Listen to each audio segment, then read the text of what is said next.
Hello, and welcome back to Baby Elias's stories. We now return to Sleep No More, an Eve Duncan novel by Iris Johansen. Chapter 14. Gilbert's dead, Joe said baldly to Eve when he strode out onto the patio, where she and Beth were still sitting an hour later. I don't know all the details. It happened sometime between midnight and 3 this morning. Unknown perpetrator, stab wound to the heart, several other wounds on his body. Drogan? Eve crossed her arms across her chest as a chill went through her. Knives. He used a knife on Newell. That's my bet, Newell said as he came out on the patio. Maybe he was trying to get the same information we were from Gelber. He didn't try too hard, Joe said. That wasn't his main objective. I'd say it was only important to him to get rid of Gelber in the quickest manner possible. Otherwise, he would have spent more time on Gelber before he killed him. You said he enjoyed torturing you. Oh, yes, he did that, Newell said grimly. Every little stinging wound. You're probably right. Drogan was going to leave my cleanup. Drogan was going to leave any cleanup retrieval from his office for later. Dead? Beth repeated dazedly. She couldn't seem to take it in. Gelber's dead? But we were going to see him. She shook her head as if to clear it. 3 people died yesterday. Now Gelber. Because of me. No, because a son of a bitch is trying to cover his tracks, Eve said bluntly. And he doesn't care whom he hurts to do it. Stop blaming yourself. All you're doing is trying to survive. I'm not blaming. Beth lifted her shoulders as if to ease the tension. Well, maybe I was, but it's difficult. She took a deep breath. So we won't be able to find out what Gelber knew about my accident and the therapy that... I didn't say that, Joe said. We managed to get into Gelber's office and Newell was able to access the records and made a disc. That should tell us a lot, but it seems you had over 6 months of in-depth sessions with him. Newell has to go through it and try to organize the information and eliminate repetitions. Evidently, Gelber drummed several points over and over into your mind. He paused. One of them concerned Kara Sandler, Beth's friend, who was with her at the ski lodge. Kara? Why? Newell raised his hand. Don't ask me anything yet. I just noticed the repetition of the name when I located the records. I didn't have time to do anything but copy the record before we had to bolt out of there. We haven't had time to make any inquiries about Kara Sandler since you told us about her, Eve said. I believe we'd better get moving on it. She turned to Joe. I'll do that if you want to concentrate on the disc. Newell will be doing most of it, but I'd like to be able to help. He glanced at his watch. But we'd better get a little sleep before we go into high gear. Agreed? Agreed, Beth said as she turned to Beth. I think we all need to stop and get our breath. Don't you? She smiled crookedly. If that's possible, I feel like curling up in bed and pulling the covers over my head. I guess I shouldn't admit that. You all seem to be so cool and calm. You're doing fine, Beth, Newell said gently. No one expects you to accept murder without flinching. I can't help what you expect of me. She turned and moved heavily toward the glass doors leading to the house. I'm just trying to work my way through this. I know Hans Gelber was probably a scumbag and that he might have done terrible things to me, but it's too remote to me right now. It's not real. All that's clear is that he's dead. I'm going to bed. I'll see you all in the morning. Eve frowned as she watched her go into the house. We're throwing too much at her at once. I keep forgetting that she just woke up into a world that she can't possibly understand. Hell, even if she hadn't had that kind of experience, she might still be responding in the same way. Murder isn't exactly common. Understatement. Newell's gaze was on the glass doors, but she's making a good adjustment. I admire her resilience. You can see how torn and confused she is about believing that any of this is real. Eve nodded. And we were just talking earlier about how you sometimes have to look beyond reality. She grimaced. She can't quite understand spooky stuff, but she's trying to be open to it. Joe's brows rose. Now I wonder how that subject came up. Not the way you'd assume. I didn't mention Bonnie. She picked up her empty cup to take into the kitchen. I figured that would be too much of a test as to how open she could be. Bonnie? Newell asked. My daughter, who died when she was 7. She left it at that as she moved toward the doors. I'm going to hit the shower and go to bed. Do you suppose there's anything on TV about Gelber's murder yet? I doubt it. I think they were caught flat-footed. There were no media trucks at the scene when we left, Joe said. Too bad. I'd like to know more. Me too, Joe said thoughtfully. There are a couple of things I'm curious about. Eve's gaze narrowed on his face. Such as? How did Drogan get in? I examined that alarm system and it was state of the art. I'm not bad, and there was no way I could bypass it.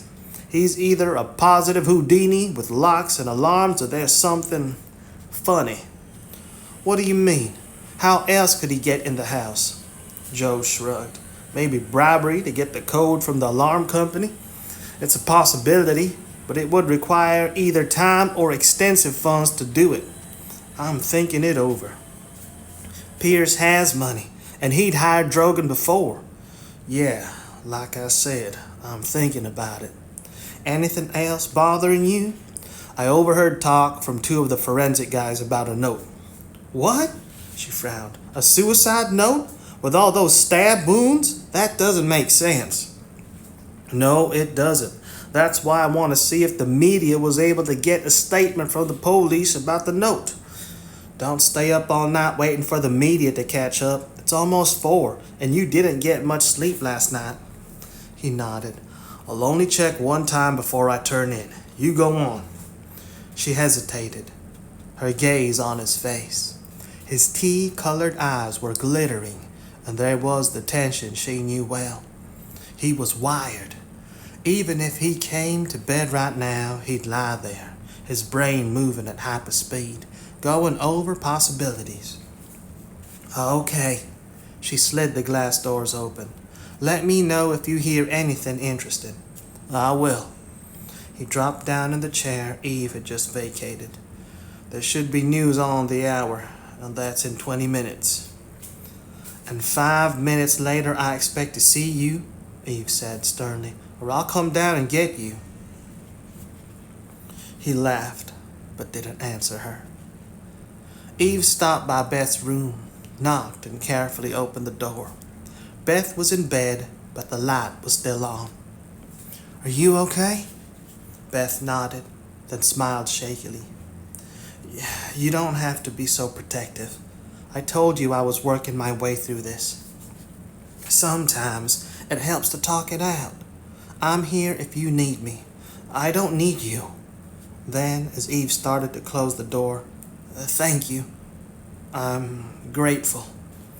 No gratitude necessary, she smiled. After all, we're family. Beth's smile became steadier. That's right. I keep forgetting. That means you're stuck with me.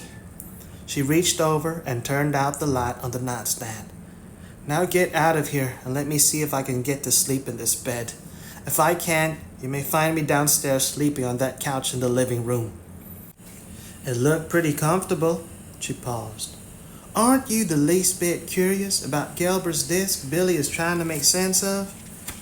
Yes. Eve couldn't see her expression in the darkness, but her voice was only a wisp of sound. But I'm more scared than curious. If what you say is true about Gelber's manipulation, if what you say is true about Gelber's manipulating my memories and giving me post-hypnotic suggestions, maybe that's natural. Perhaps I was supposed to be too afraid to delve into what Gelber did. Do you suppose that's possible? Eve felt a surge of anger. Yes, that's entirely possible. She turned. So we'll just break through that wall he built around you, ignore what he did, and get what we need.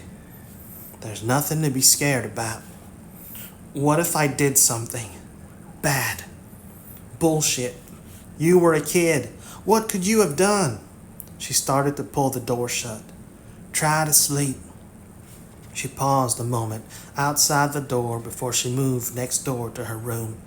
She had thought that Pierce was the principal villain of the piece, but the more she thought about Gelber, the more she was beginning to give him equal billing. Pierce had been her jailer, but Gelber had robbed her in a hideous way. Murder was a terrible crime, but so was the crime that Gelber had committed against Beth. There was no way on earth Eve could regret Gelber's death. Eve was still awake when John came to bed over an hour later. So much for catching one newscast. She yawned and cuddled closer to him. Well, anything about Drogan? No. His hand absently stroked her hair. Nothing about Drogan. He's not a suspect. What? She asked, startled. You heard me. A note was found on the coffee table in the living room, written by a Paul Helmer, a director. He confessed to killing Gelber because he allegedly ruined his life by hypnotizing him, then threatening to tell his wife of his infidelities, which he confessed while under hypnosis. He stated Gelber was blackmailing him. It wasn't Drogan? I didn't say that. I just told you about the note. The police think that since Paul Helmer was a patient, Gelber could have let him into the house. It's a pat explanation since the house was not broken into and the alarm was so difficult to disarm. They checked out Helmer with Gelber's secretary, and he'd definitely been undergoing therapy for the past 2 years. Have they picked up Helmer and gotten a statement yet? Not yet. He wasn't at his apartment. He paused. And they may not get a statement in time. The note he left was a suicide note as well as a confession. Eve was silent, trying to take it in. All the ends neatly tied up. I suppose it could have been Helmer. If they find Helmer's body, then the police will close the case without any further investigation. Was the note handwritten? No, computer, but it was signed by hand. He added dryly, much simpler to forge or easier to persuade someone to scrawl. You're not buying it. I'm still betting on Drogan. Pierce knew we were getting too close to finding out what happened to Beth. It would be smart to get rid of one of the prime witnesses. You think he planned all this with Helmer? It was clever, and I don't believe Drogan is that clever. According to his dossier, he's principally an assassin and good at what he does. But this is an elaborate cover-up, and he'd need someone to do that for him. But is Pierce that clever?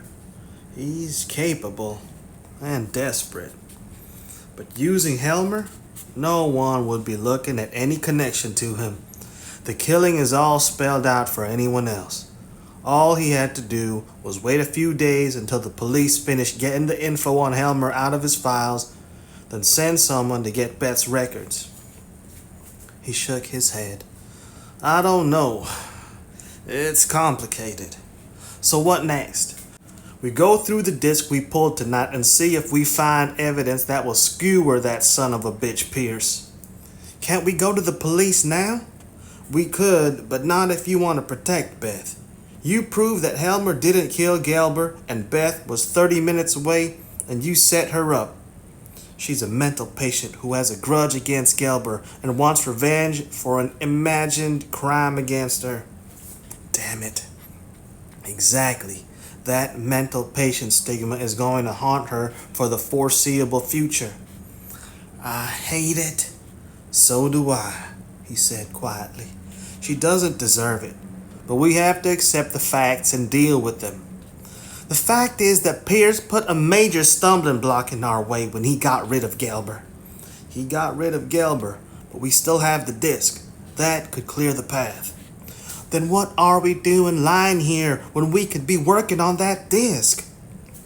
She sat up in bed and said fiercely, Beth may be frightened of knowing what's in it, but I can't wait. Joe chuckled and pulled her back down. You'll have to wait. Newell has the disc and you need to sleep. He kissed her.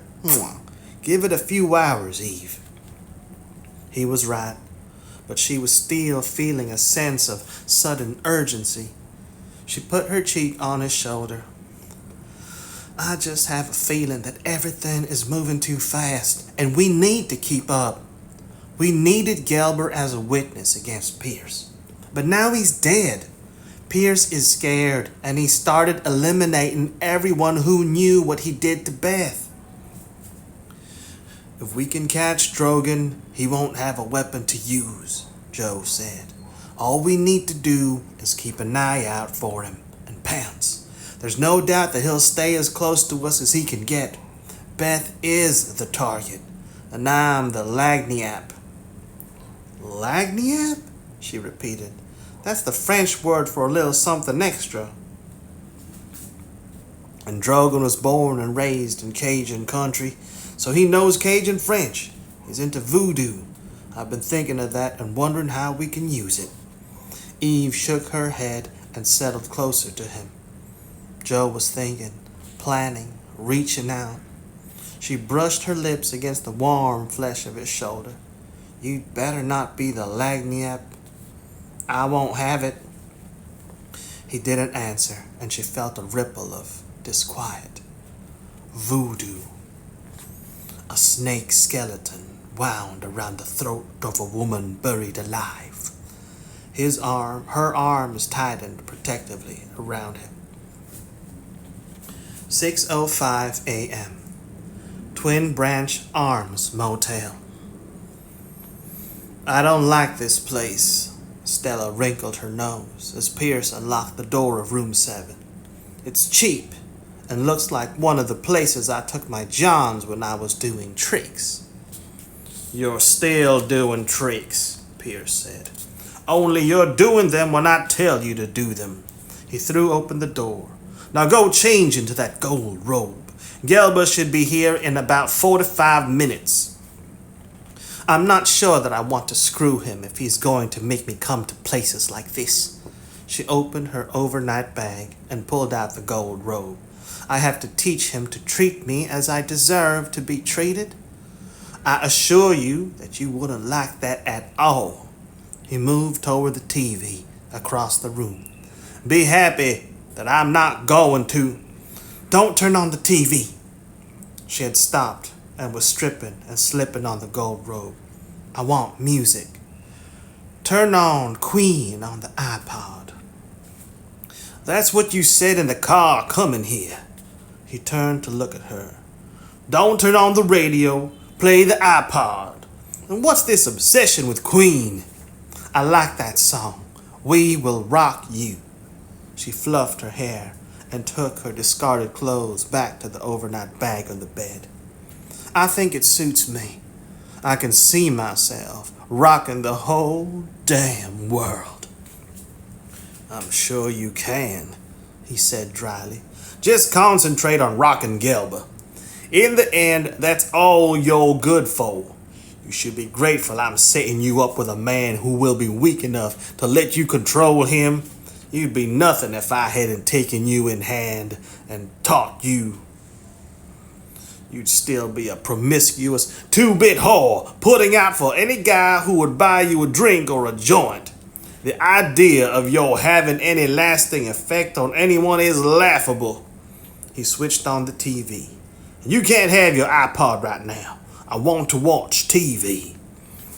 She smiled. Then go ahead and watch it, Harry. It doesn't make any difference now. And I'm grateful for everything you taught me and everything I learned myself just from being with you. But you're wrong, you know. I will rock the world. Be quiet. I'm trying to watch the news. He could hear her moving behind him beside the bed. And settle down. Wouldn't you like me to give you a quickie before Gelber gets here? I could make it exciting for you. Not now. I have to concentrate on what I'm going to say to Gelber to make accepting you a fair trade for that cashier's check. It's not going to be easy. There are some things more important than sex. No, there aren't. Not if you pick the right moment. That's your philosophy, a whore's philosophy, and one you embraced and developed since you met me. Her voice was soft and seductive. Though he was looking at the TV, he could smell the scent of her perfume as she came toward him. This is the right moment, Harry. I told you that He turned his head and she came into his line of vision. Shock jolted through him. Her gold robe was hanging open, and every step revealed a flash of glowing skin and a voluptuous body. But that wasn't what stunned him. It was her face, her eyes, the expression of total sensuality and power. You see it, don't you? She sat on the arm of his chair, and one hand was rubbing his chest. I can make your whole world go away. Her lips were only a heartbeat away. Your heart is pounding. You want it. Her tongue touched his lower lip. Tell me. It was a surrender, but he didn't give a damn. There was something about her in this instant that was totally mind-blowing. He was on fire. I want it, but hurry, damn it. Oh, yes, you're worried Gelber will interrupt us. She slid her other hand around his neck. Don't you worry. I'll hurry, Harry. A sharp jab in the back of his neck. He jerked. What the hell? You clawed me. But you like me to claw you sometimes. I've heard you pant and groan as I run my nails over you. She pulled back from him and smiled. You thought you were the smart one, but I made you like everything I did to you. She got to her feet. I wonder if you'll like what I did to you tonight. Shut up and come back here. His voice was hoarse and his throat was tight. He tried to clear it, but it just became tighter. Stop teasing me. Actually, I'm tempted to see if I could keep you this hot until the very end. Kind of an experiment. But I'll get more pleasure out of just watching you. She stood before him. Like you like to watch me all by myself sometimes. He was beginning to feel panic, stupid. I'm tired of games. He started to get out of the chair. He couldn't move. He tried again. He was paralyzed. His heart was suddenly exploding in his chest. Fear, rage, terror. What did you? A dose of medicine for what ails you, she smiled. You taught me all about drugs, didn't you? Everything from Spanish fly to those sedatives you had me giving Beth Avery. You'd have been proud of my choice in this one, Harry. Even though it wasn't one that was on your recommended list. It's a little too exotic for your taste. You have no sense of adventure. In about 3 minutes, you'll have a massive heart attack. And no one will be able to trace the drug that caused it. No! The terror was growing. Antidote! She shook her head. Too late. Relax. Just enjoy looking at me and remembering all the pleasure I gave you. She reached into his pocket and pulled out his wallet. And think about all the pleasure this money is going to bring me. I need it if I'm going to rock the world. Please, stop it. Stop the drug. Stop your world from ending. But why should I do that? I have no need for you any longer. She saw a flickering image on the TV screen from the corner of her eye. Oh, look, there's your friend Gelber. Dead. Poor man. He doesn't appear to need my services any longer. So it's a good thing I'm here to take this money off your hands. You knew about Gelber? She smiled. It took a little doing to keep you in the dark about him until I could get you here. But you always underestimated me, and that helped. She turned his wrist and glanced at his watch. 1 minute, Harry. It's almost over. Fool! You were always a fool. I won't die. You probably got hold of the wrong drug. You underestimate me again. If I don't know, I get a man to serve me who does. Her smile became mocking. Guess who taught me that? She slipped the gold robe from her shoulders and dropped it to the floor. I want to be the last thing you see when your heart explodes. I want you to take the vision of me to hell to burn you. You'll join me. Not for a long time. And when I do, I'll figure a way to rule in hell too. Your face is flushing. It's coming, isn't it? Pain. No! You're lying. I can always tell. Her gaze was on his face, greedily absorbing every hint of pain. Yes, here we go. His heartbeat was a painful drumming. Agony. He screamed. His heart exploded. It hadn't lasted long enough. Stella gazed at the slumped body of Pierce in profound disappointment. If she'd known that there would be no lingering pain or humiliating distress, she might have chosen a different drug. Oh well, it was supposed to be safe and foolproof as far as the actual death factor was concerned.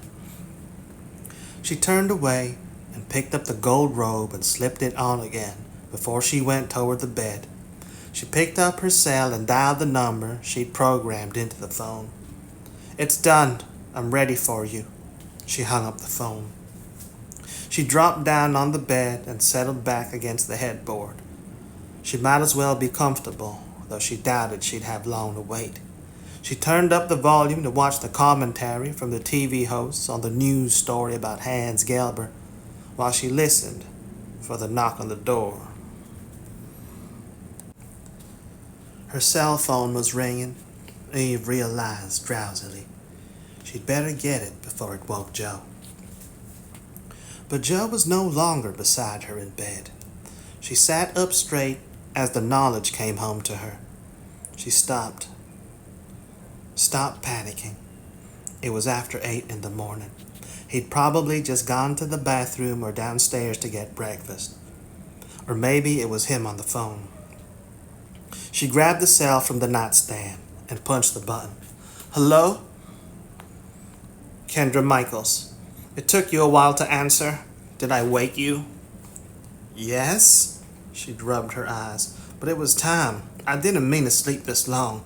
I haven't been getting a lot of rest lately. Why are you calling, Kendra? Kendra was silent a moment. Curiosity. I don't like leaving anything undone. It nags at me. Did you find your sister? Yes, she's with us now. And how is she? How would you expect her to be? Bewildered, suspicious, scared, brave, angry, you name it. I keep thinking of Sleeping Beauty and what she must have faced when she woke. Even if I help Beth through this nightmare, she'll still have a hell of a lot with which to contend, just coping with a life she's not prepared to face. Even if she gets through? Kendra asked impatiently. I thought that finding her would be the difficult part. Why the hell else did you make me come up there and help you? I gave her to you. Now it's your job to straighten out the rest. Eve smothered a smile. That rude demand was so typically Kendra. I'm doing my best.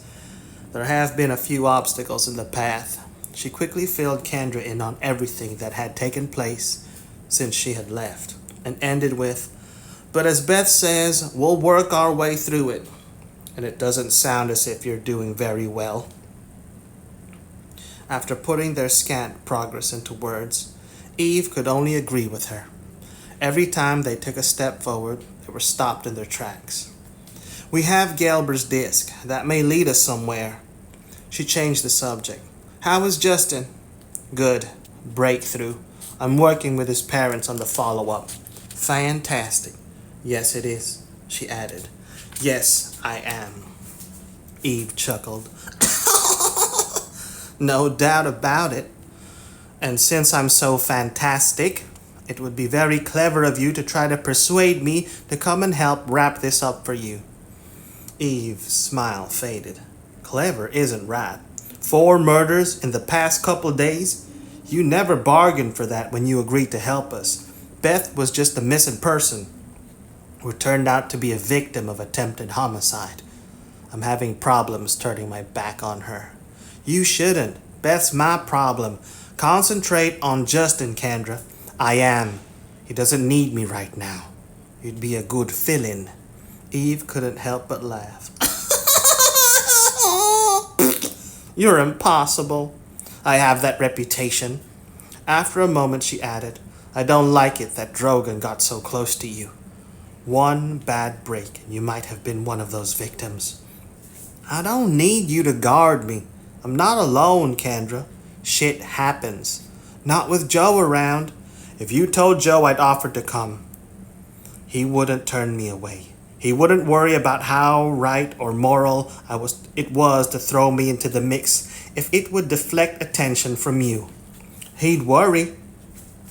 But she couldn't argue that Joe would do exactly as Kendra was guessing. No, Kendra. Okay, just tell him that I called, she said, and say hello to Beth for me. I'd like to meet her sometime. I'm curious about the chemistry between you. You're curious, period. You remind me a little of Beth in that way. She has a voracious appetite for learning everything, seeing everything. Understandable. I was the same way after I gained my sight. I was no sleeping beauty, but I had my own garden of thorns. To fight my way through. Just watch that she doesn't tear herself to pieces trying to do too much too soon. That's the least of my worries right now. The next move is just keeping her safe from Drogan. Thanks for calling. Bye, Kendra. She hung up. Too much, too soon. She could see Beth racing through experiences as she had those downhill slopes and crashing or burning.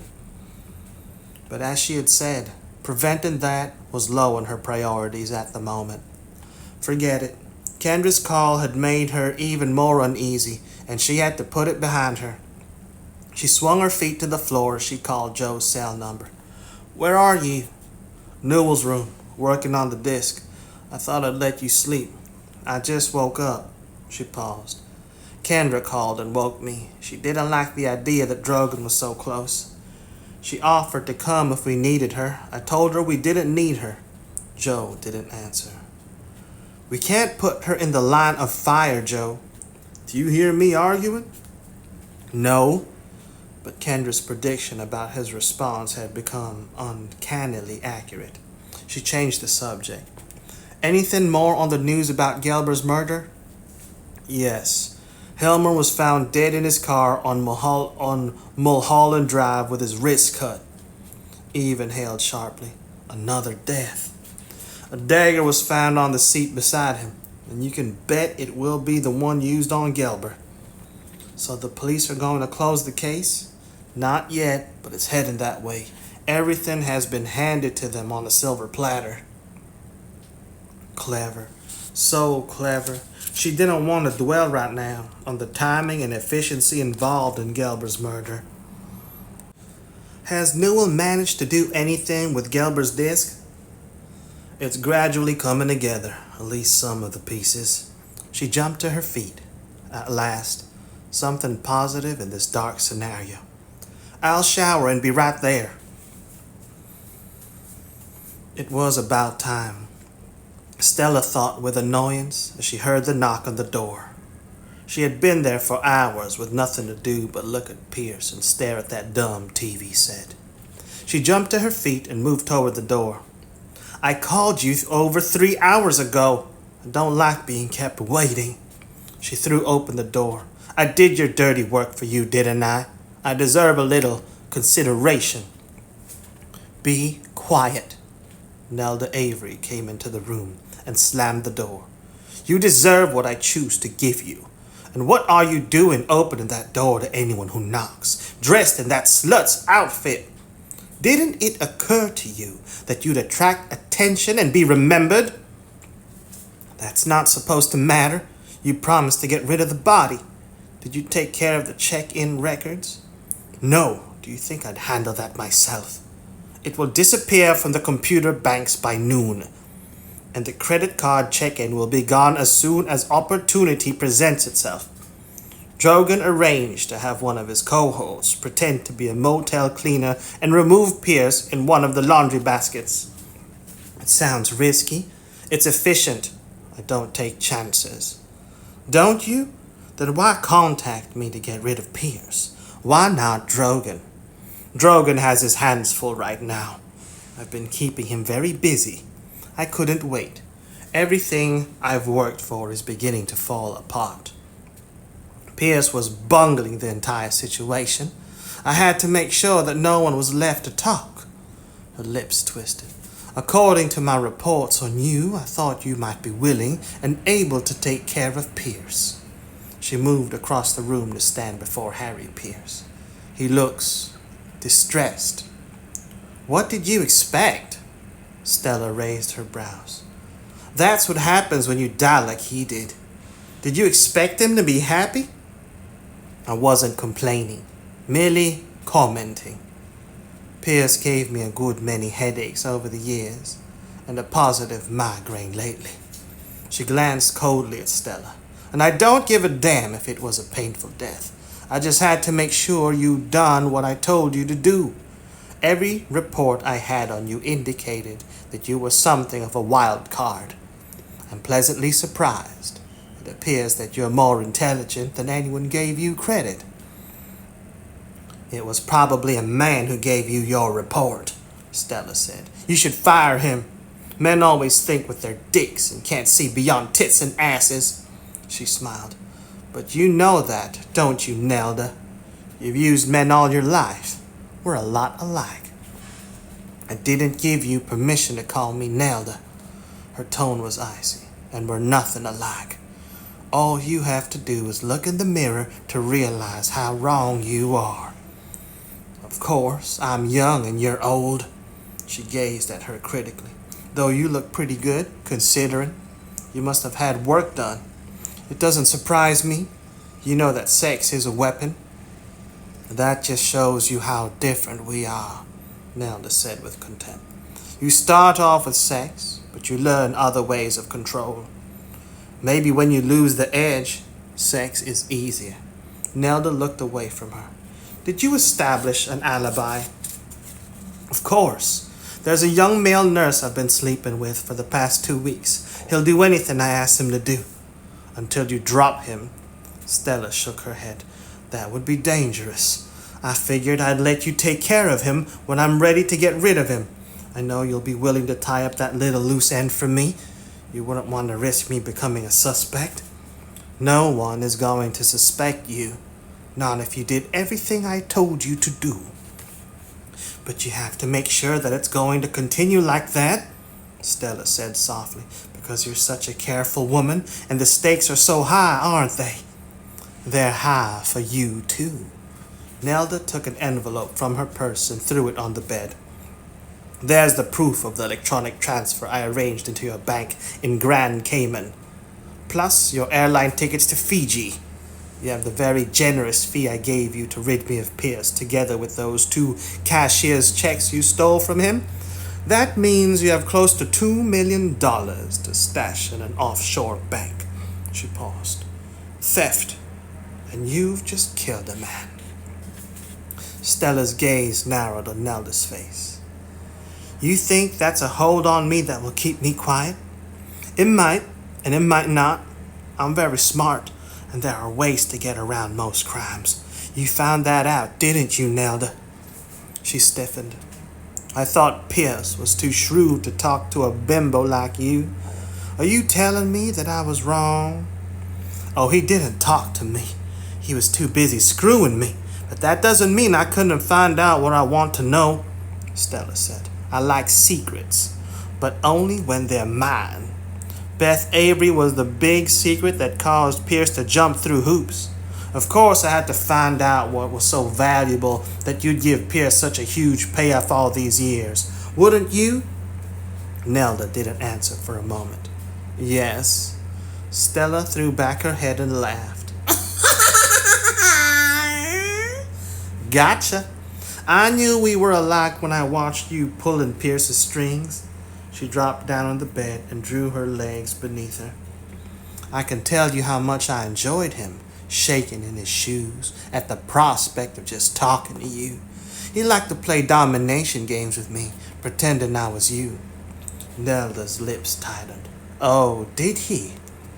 But in the end, you and I always won, she said softly, because we were stronger. A man like him couldn't really touch us. Her hand was stroking the satin of her robe on her thigh. No man could. Nelda's gaze was fastened on the hand sliding over the satin.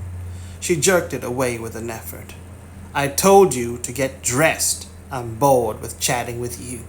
You have to get out of here. You're taking a private jet out of Burbank at 5:30 this afternoon. You're not bored. I'd never bore you. She tilted her head. And there's a chance that you wouldn't bore me. At least for a little while. You're a beautiful woman, and you've taken good care of yourself. You're strong enough that I'd have to fight to keep you from making a slave of me. Go get dressed. Why? You like me like this. I see how you're looking at me. I knew the minute you walked in the room that I was right about you. You didn't have to come here. You could have sent someone. You were curious about me. I wanted to be sure you'd done what I told you to do. And you were curious to see if Pierce's toy was worth playing with for a while? She smiled. And you found that she is. I can make you very happy, Nelda. I'd be a challenge, and I know so many ways to please you. You're ridiculous. I didn't come here to audition a slut. Not until you found out how worthwhile I'd be in your life. Men are too easy for you. I'd never be easy. She got to her feet in one sinuous movement. Now I'll go get dressed. When I get back from Fiji, I'll come to you. I'll give you a demonstration. Right now. But you might be a little tense with Pierce staring at us. Personally, I think it would be a kick. She headed for the bathroom. I could show you a lot of ways that you'd never. Why? Nelda's gaze was narrowed on her. You have enough money to set yourself up very comfortably. You don't have to be anyone's whore. Certainly not mine. I don't have to do anything. It's always been my choice. She paused at the bathroom door. Why? Because you'll always be worried that I might be caught. That I might talk if I walk away from you. That would mean I'd always be in danger. But if I walk toward you and become part of your life, then I become valuable. She smiled. Oh, and I can make myself very valuable to you. You'd never want me to leave you. The door shut behind her. Stella leaned back against the doorway for an instant as waves of satisfaction surged through her. Power. It felt heady. It felt heady and wonderful, and in the past hour she had made great strides. But it was only the beginning.